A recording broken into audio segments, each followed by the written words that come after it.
So I want to play a quick little game before we sign off, where I kind of just ask questions, and maybe you tell me who is most likely to do something, and Love this maybe game. a little bit of explanation here and there. Some of them are going to be just ridiculous questions I'm looking at you right now, and some of them are going to be like actual questions. Nice. Who would be the first one to protest, to go to a protest? Doesn't have to be anything specific, but who would be there first? I think we both would, honestly. Like, Honestly, it depends on what the topic is, maybe. Yeah, I don't want to get too. But even then, it's gonna be like no, on the online trolls are gonna come out. no shame. Yeah, I Shame. think that I'm more like socially. I mean, not saying like more than you or anything, but I think that like my focus on what I would go to a protest for would be more like social, like social justice inclined, and then like Madeline has a lot of work with or experience with like environmental stuff. Yeah. So, yes, exactly. And like I have been to protests. I study environmental science, and I've been to climate strikes in Berkeley, and those were really, really a cool experience. But yeah, like I would no, I actually I'm very like protest positive since like coming out of Berkeley. And it's not just exclusive to environmental, like social justice is I get fired up about that, and like I would totally go to one of those too. Oh yeah, that's awesome. We need climate change. We need change. We need change in the direction away from a changing climate. Yeah. Totally. Yeah. I'd go to a protest with you, Keely. Yeah. Next I need question. to stop doing this. I really need to stop like doing that. Like it's bad. It's excited. It's fun. All right. Who would be most likely to drink the bong water? Oh, me, definitely me. Like I've done that before. When I was...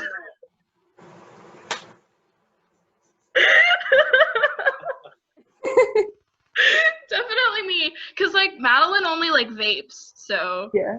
At least as of now. I'm not like trying to call you out and be like you only vape. But... No, it's cool. I mean, like, yeah.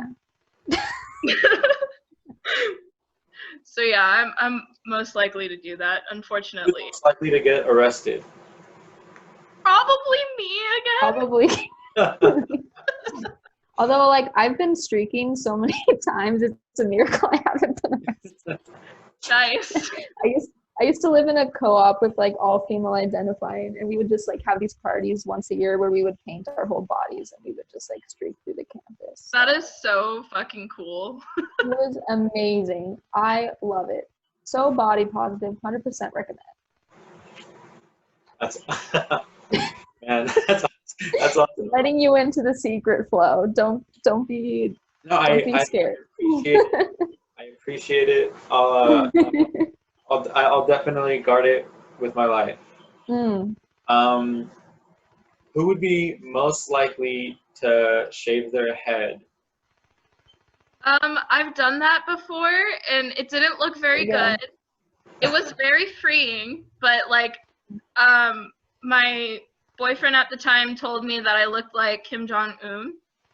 Oh. Yeah. I should not have said that. Yeah, it's not very constructive. Yeah. But yeah, I've done that before. Who is most likely to play pranks on the other person? Likes to play pranks the most. I don't know. I couldn't see either of us playing a prank. Yeah, not really, because like I feel like we have this sense of trust between us that we wouldn't want to like fuck up, and like, you know, we wouldn't want to like break the trust in any way. Yeah. So I feel like we wouldn't really be doing pranks on each other. I have a friend that's like a total prankster, and like I get so mad at her sometimes. So like I just wouldn't want any of that coming in between like our dynamic. Yeah, Yeah. that's very sweet. It's awesome to hear that you guys have like that bond and that trust that you guys can just like, do the trust fall and no one will catch you. That's awesome. Oh, yeah.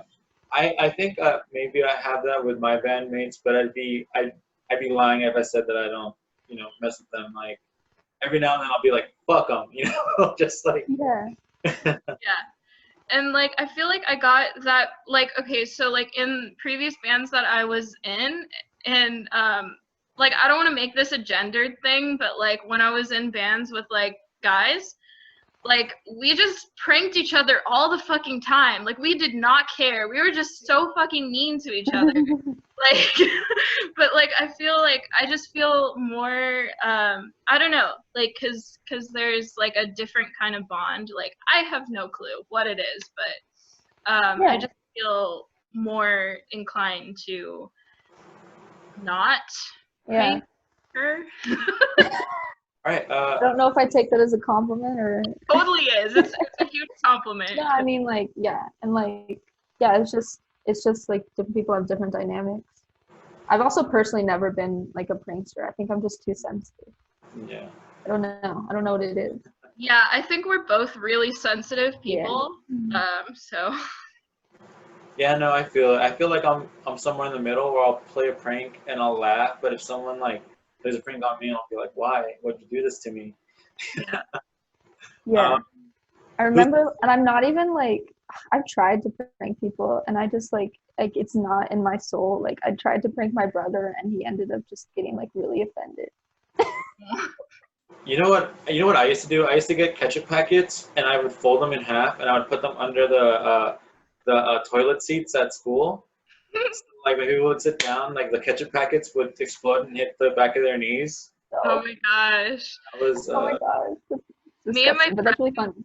Like me and my friend used to like take tampons and put them in ketchup and then like leave them in Oh. leave them places. It was horrible. But, I also I think I put when it was like pancake or French toast day or something at like breakfast at school, I would save the syrup, put it in my pocket, and then around lunch I would take it out and I put it like a little bit on the seat. I was just wow. That's funny. I was out to ruin someone's day. I'm kind of like impressed by all this. See, like I wish I had done this kind of thing. It sounds very creative. I've learned from my mistakes. Who's most likely to pick up a hitchhiker? Dude, I'd pick up a hitchhiker. Not me. No. I definitely would. I'm like the nomadic traveler, so I am so afraid of being killed. Like I am so afraid of being killed. boy. Like I just I don't trust people, so I'm like the opposite. I'm like too trusting. Like I travel a lot and I just like meet all these people. Like I take precautions, but like I don't know. I think if there's like one area where I'm not, I don't know. Like I'm usually pretty cautious in general, but when it comes to like getting hurt or like physically or like meeting strange people or like being in danger, I'm usually like, let's go for it. Well, you had that one time where like you didn't have a phone and you like went out at night like and got lost or something. But that wasn't smart. I don't know. I'm very adventurous and I just get excited, and so like I'll like go like take a bus somewhere without a phone, which is like really bad.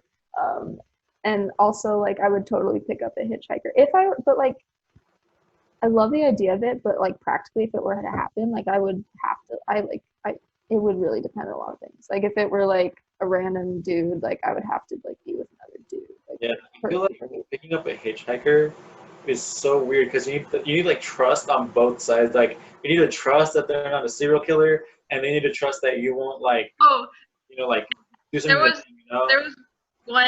There was one like joke or something that went like how do you make sure that your hitchhiker isn't a serial killer?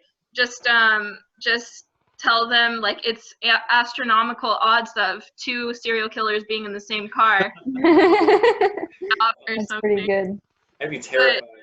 Oh yeah, I'm like so paranoid. Like I actually like you will be hearing some songs about my like paranoid episodes and stuff.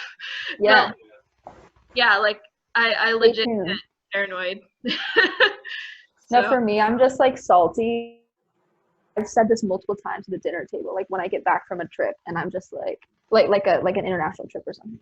And I'm just like, I wish I could hitchhike. I wish I weren't like a girl and and like I didn't have to worry about being safe hitchhiking. Because it'd be so cool if I could hitchhike.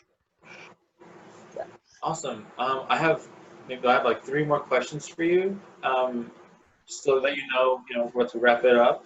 I have one question that I think is interesting to hear people talk about. It kind of like gives me a really nice insight into what kind of person they are, and I really like just learning about people. So, what's the best piece of advice that either of you or both of you have gotten? So many good ones. I'm thinking. I'm thinking like really hard now. Yeah. It's definitely one of those questions where you're like, what is the best advice I've ever gotten?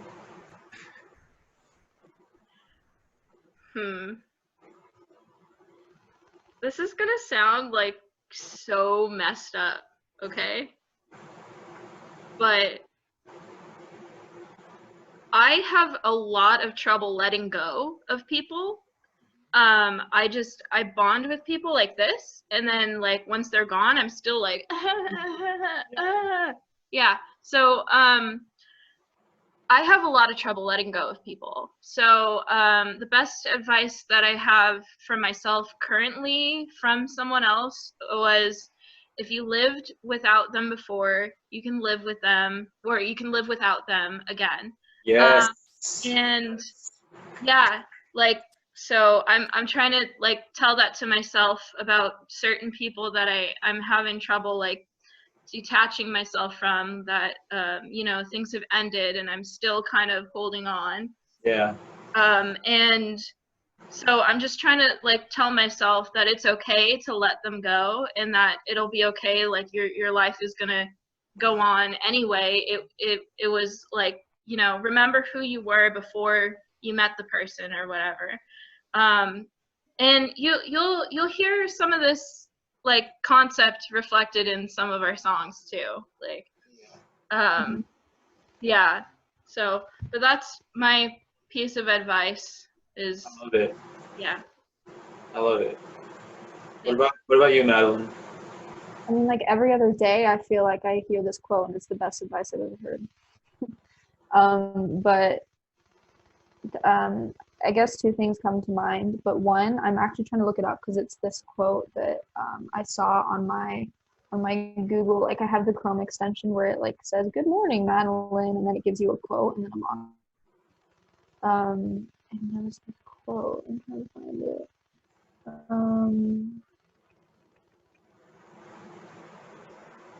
Oh, on a different account. While you're looking for that, I'll share something like from myself, going back to like what Keely said. I've always had kind of like the same thing, the same mentality as you. So I used to think, what I used to tell myself was the world was spinning before I was born. The world was spinning, since I've been born. It was spinning before I met that person. And it's gonna keep on spinning long after they leave and long after I'm dead. So just like that, just having that mentality of like it's okay, that the world's gonna keep going, and I can either deal with it or I can be stuck while the world keeps on moving on. Yeah. So I feel it. Definitely. Yeah, for real. It's a struggle. Yeah, but just letting yourself know that like it's okay and you can keep going despite whatever you've run into or whatever is not there anymore. Yeah, totally. Did And you your quote? find that quote? I didn't find it because I think it's on a different account. I have a couple email addresses and I'm on the wrong email address. But and I don't think it's gonna come to me, honestly. I think it's whew, out of my head right now. But the other thing that has been the best advice, I think, so a lot of them that come to mind are things my dad has told me. Kind of sappy, I guess, but he's pretty insightful, and he always okay. So basically, growing up, I've always been like a planner and like a very like hyperactive type of like person, and so like living in the moment was like not something I did. I was always like living in the future, like living in the past. So when he just like told me once, like he's like, if you don't like, he's like, if you're not like in the now, like you're actually like missing, you're not seeing things for how they are. And I was like, oh my gosh, that's true. So then he's like, you just need to live in the moment because it's all you got. And it's so cliche because like everyone, like people probably have so many different reactions to the whole live in the moment. But like for some people, they're like, that's stupid. That means you never think about the future. No, like that's not what it was about for me. It's more just like knowing that you can be present and that you can handle what's happening now because that's all you're in possession of, like actually, like literally. That was probably the best advice I ever got because other pieces of advice I've gotten from him later on and from other sources and from myself, they all seem to kind of stem from that idea of like being here now rather than being in some anxious cloud somewhere else. Mm-hmm. Yeah, that's really awesome. I know that personally, I like have to deal with anxiety, and I'm always like, oh, do this, or like I'm thinking ahead and I'm worried. So it's really awesome to have like that mantra or that little voice in the back of your head that's like relax, just live in the moment. Or even when you're in concerts, you're like there's so many people recording with phones. It's Mm-hmm. just put your phone down, take in the music, and I really like that idea. Jack White actually like makes you lock up your phone when you go to his concerts. Like I went to see the Raconteurs with the Melvins, and that show was awesome. Like it was really awesome. Like nobody had phones. They were all locked up, so we couldn't take any videos or anything. So I didn't get any evidence that I went there. But like, whoa, my video cut out. Sorry. But it was really cool just being in the moment and like absorbing all the music and everything. And I think that if I were to get really big as an artist, like I think I might do that too. I might make people lock up their phones too, just so that they can just like be in the moment at our shows. Of course, we won't do that like to like local people and stuff. Yeah. But like if I were to get big, like I don't know, yeah. So what's next for paintings? What is coming? What's a project you guys are we're gonna be able to see? So we're working on our first EP, basically, is the short answer. Yeah, we have like how many songs are gonna be on that EP? We have about 6 songs. Yeah, so and we're still polishing those up. And then we're going to record as soon as quarantine is over. And then be putting that out for you guys soon. I mean, well, as soon as we can, like, As soon as we can. because we don't know. The creative process can finish itself. Yeah. And as soon as things reopen, Well, yeah, true, practically. And then we're hoping to play some house shows with like we do orbital events, so we're gonna plan a couple shows with that. So we'll see you there. Yeah. Definitely. I will definitely be there. Oh yeah. Are there any bands that you're looking forward to playing with? Pocho. Thanks. I want Yeah, to play at the renter's house. yeah. That would be sick. We've seen the Renters play a few times there, and we interviewed them. Honestly, like any of the bands that we've interviewed, honestly, we would be flattered to Oh, be absolutely. play with them, because like I just like how every one of those bands have like kind of given the scene a lot to like Yeah. I definitely love that you guys like interviewed all these local acts because like I found some new music that I didn't even know existed. Like I really got into Side Yard and to the Wine Club and Hell yeah. Yeah. but I'm like fuck yeah, like this is sick. You know, I'm just like Yeah. can't wait to catch them at a show. Yeah, speaking of the wine club, George is also gonna help us out. George from the wine club, he's like a one-man band, but like they play like you saw the interview. Yeah. So, and anyone else watching can go look Check at it out. Orbital Events channel. But basically, he's gonna be helping us record, and yeah, so That's awesome. we'll be stoked to play with him. Well, is there anywhere on social media that we can find you guys? Yeah. So we have an Instagram, and it's spelled P41NT1NGS. So it's paintings. And then we also have a Facebook and a Twitter. And I'll link those or something. I don't know. Yeah, we'll link those below. Mm-hmm. Awesome. I can't wait to hear you guys come out with all these new songs from the sneak peeks. I'm excited. I vibe with it. I fuck with it. It's dope. Um, yeah, thank you so much for letting me into your world and getting to know you guys a little better. Hopefully, other people will find you as intriguing as myself. So, thank you so much. You're Thank so you. sweet. Thank you. Thanks Yeah. for having us. Of course. Thank you. All right. Adios. Goodbye.